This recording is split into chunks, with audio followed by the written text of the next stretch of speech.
Do you have any photos of us making movies? No. Because you didn't want anybody bothering you. I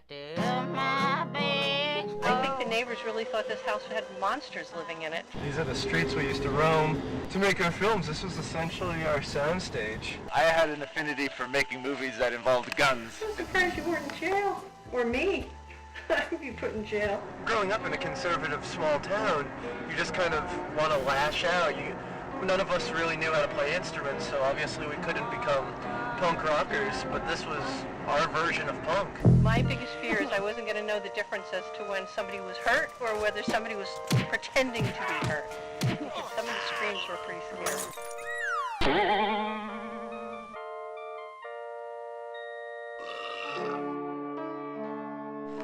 I think I'm a little masochist. A lot of things thrown at me, mainly just for entertainment values. I don't even think the camera's rolling half the time. Christmas morning, I get a view cam, not one that you can put your eye up to, but one that you can hold out and look at the screen.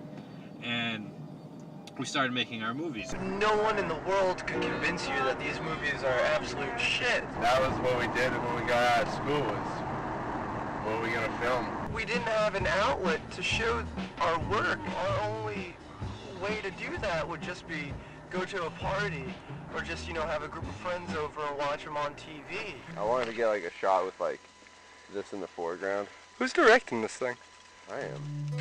To me, life is about feeling. It's about living every moment as much as possible. And I began noticing that after seeing what my dad had went through. Dad called me from Boston. He's in the Boston hospital right now in the ER. I may have outlived the warranty that most of the clinicians have granted me. Dad had a phone in one hand and I had a phone in the other, and we actually stopped the doctor in the middle of it and said, could you just repeat it one more time, because I don't think we got what you just said. Death was never really addressed in my household growing up. Here is my cemetery plot, right here, that we bought soon after my diagnosis. I definitely, looking back at it now, can see how he's been a huge influence on why I've continued to roll the camera. I remember when you decided to do the movie on Dad, I thought that was like the best idea in the world. Only you and Dad could find humor in what was going on. We put a little portion of cremated remains in there. I can see where this business could be fun.